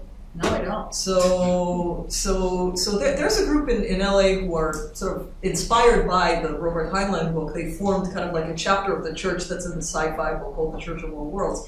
And they wanted to buy this big building and live all together, and they ran into pretty serious zoning issues municipally with the city of Los Angeles. Just by virtue of there's only a certain number of people that need to live in a house, and there's also a distinction between what a single family home and what other things are. In San Francisco, we're actually seeing pretty weird iterations of that now because San Francisco is undergoing crazy change. There's a huge tech boom in San Francisco, which means there's a lot of people with very high earning potential moving into the city, pushing other people out. And that is bringing up a lot of zoning, a lot of, how many people can rent a room? Are we going to crack down on Airbnb to kind of force people to rent long term? So that has also impacted people who have lived in all sorts of friend/family arrangements, in the sense that, first of all, now you can sort of maximize the potential of renting your house. So that's bringing up kind of like the love versus money type of situation for a lot of people in a very serious way. But also the question of to what extent the city of San Francisco is willing to accept that to be legal. So what the city's been doing is actually the opposite move, which is to allow you to condoize and to kind of break your house down into units so that you can rent more units and solve the housing problem rather than do the other thing that they're doing. And one of the things that people are toying with the idea of the LLC. And by the way, I talked to some corporate friends about this. And one of the hindrances that people have mentioned about that, because that presumably would be a way to get around the zoning thing, right? One of the issues that people mention is that this would be effective if there is an actual business, if it's not just kind of like a sham covering from a business. So folks like, for example, the Carista Collective, which was 30-something people, all of whom had a very tangled mess of long relationships, they were like licensed by Apple to repair computers, and that was their business. And they actually were a company, and they were in business for many, many years. I think until the late 90s. But you do have to have a legitimate business to make it work. So people run into this, they try to come up with all sorts of creative things to do it, but the sad truth is that, and I'm sure you see this a lot in practice, is that you run a lot more into people who don't think and then face the consequences than into people who think ahead about what they should do to make things work properly. Shane? I think it was briefly mentioned earlier, but the Brown v. Bunin case, I would be really curious to hear thoughts, if both of you are familiar with it. It was the case in the District of Utah, was it? That struck down the Utah, the Utah cohabitation ban, right. calling into doubt the precedent on the polygamy ban, but saying that they were, bound by the 1870 Supreme Court the Reynolds decision, basically from the 1890s. So the Cody Brown thing, I think to some extent the Cody Brown thing is a reflection of some vindictiveness over the amount of press that his family got, because there's lots of live and let live that goes under the radar in Utah. And I know that polygamy is happening tomorrow, and I don't want to mess that up too much. But one of the things that is interesting is that because of Utah's very special history, its anti-polygamy laws are much harsher than in any other state. And their constitution actually rids, I kid you not, the Utah Constitution says, the practice of polygamy is forever banned. Forever! That thing. And their laws ban not only officially being married to several people, but also cohabitation with more than one person. And Cody Brown was not violating any of the laws about marrying more than one person. He was not married to all of these people, but there was the cohabitation angle. And that is what the court struck down. That the court said, this aspect, we're not going to tell you who to live with, we're only going to tell you who to marry. So that's the big accomplishment in the Cody Brown case. I'll just briefly tell you that very recently, a big story exploded in Israel, where I'm from. Originally, it was a big cult. A guy had something like 19 women in a rundown building, lots of kids, I think most of them, if not all of them, his kids, and basically controlling these women's lives to an atrociously cruel degree. And some of the women who escaped the cult are now sort of in the conference circuit, and they're giving talks about what it was like to be members of the cult. And as a result of that, several Knesset members have proposed laws that would ban cohabitation with more than one person. And I've actually had to go on TV and do a lot of op-eds and advocacy and say, you do realize that most of the people that oppress and beat up and murder their partners are in monogamous relationships. I mean, you're looking at one story that is truly horrific, but there's, a gazillion reasons for everything like this. There's thousands of examples of why monogamous marriages, can. So the idea is to keep reminding people there are many reasons why things that not everybody agrees on are not necessarily crime. We're going to talk about adultery tomorrow. We're going to talk about other things where we've made decisions that things that, we don't necessarily value or think are prized behaviors are a crime. And I think to some extent this is partly what happened in the Brown case. Diana, you opened by situating poly relationships within this broader pool of sort of non-traditional families generally, and I'm curious, Professor Ephraim, you talked a lot about sort of the strategies for poly activists. Does either of you think that poly people are going to start having to point fingers at other people in the pool? Are they going to have to look a judge or a reporter in the eyes and say, look, at least we're not the Golden Girls. Look, we're not siblings trying to live together. At least our relationship is based on romance and sex. To what degree do you think that's going to happen? It's already happening to some degree because people are people. And one of the things that I see a lot in conferences, and I'm actually not in love with this, but it's also a very human thing to do, is there's lots of poly versus cheating and poly versus swinging that you hear in these conferences. So there's a lot about, there's these people who only have sex, but we have all these deep, meaningful relationships. And then with the cheating, there's this sense where you sometimes get the sense that the argument is, everybody cheats anyway, at least we're being honest about it, and in some way we're more evolved than all of these, monogamous people who do it secretly. Which, to some extent, is pretty facetious. Poly people cheat all the time. Everybody cheats all the time. Every time that there's rules, human beings are going to break them and hurt other people because of misunderstandings. I mean, we all did 1L contracts, yes? We all know that there's a lot of misunderstandings when people try to put together a piece of paper to organize, what are going to be the rules. And, with poly people, there's a lot more, intentional rules going on, so there's a lot more room for misunderstanding.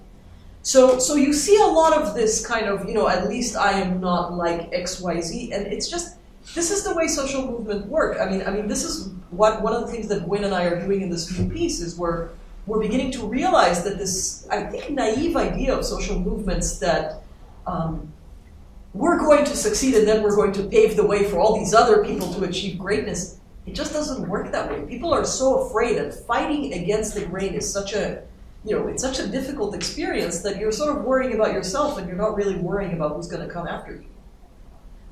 I agree that I think that we do see a lot of holier than thou sort of shaming about polyamory being based. It's political, it's intellectual, it's anti-patriarchal. We're having a whole relationship structure based on the idea that you can love more than one person.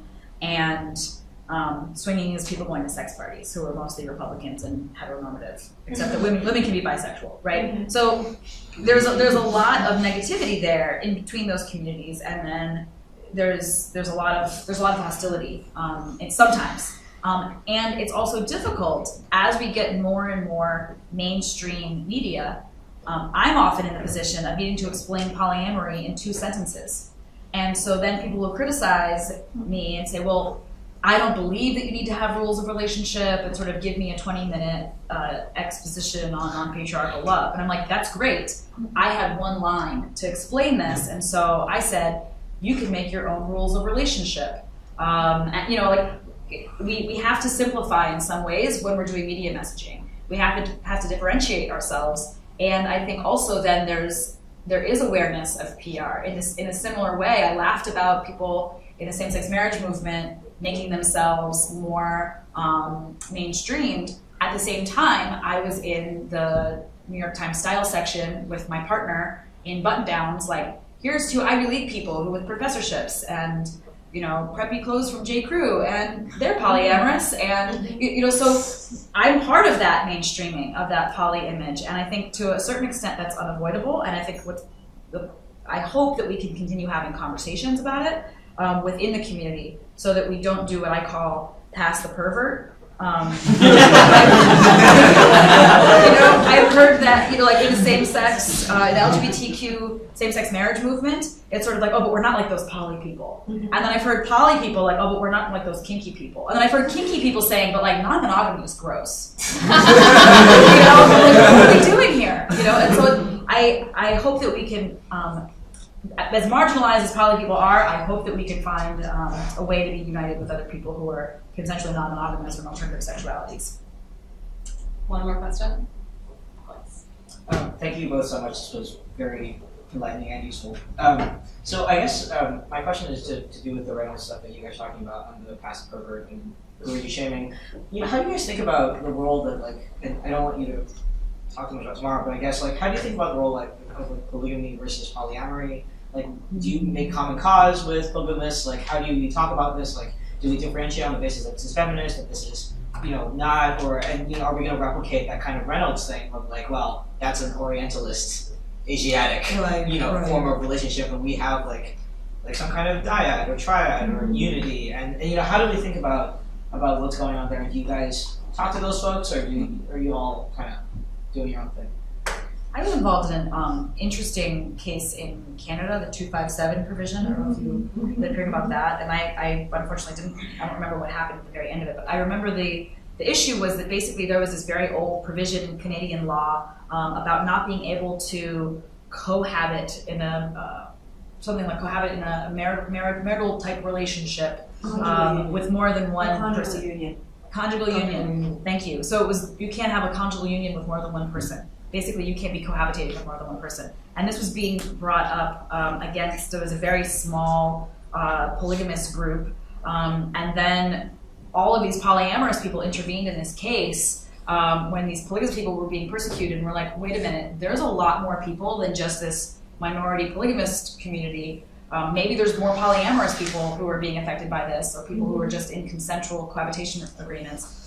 And so there have been many situations like that when people have found common cause about being able to have, the freedom to be able to live in family the way that you choose, and to not necessarily assume that because there's a situation of multiple adults in a relationship that there's necessarily abuse. I think that the way that we jump to that conclusion is sort of like the way that we assume that children need stability, therefore children need marriage. Or we jump from sort of polygamy to child brides and domestic violence immediately. And so I do think that we found common cause in those days.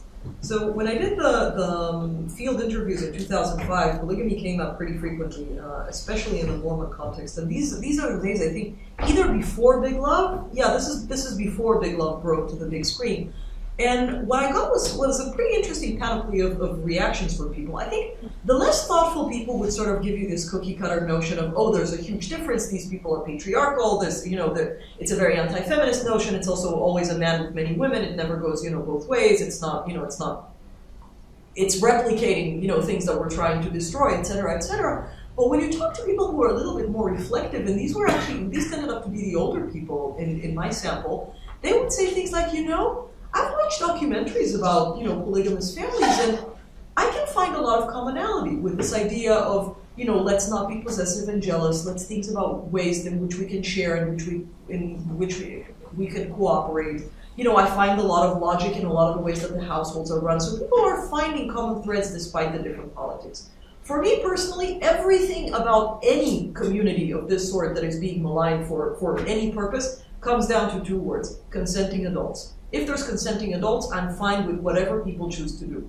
The minute there's not an adult in the picture, I don't think that there's really consent. And the minute there isn't consent, the whole notion of respect and dignity for another human being goes away.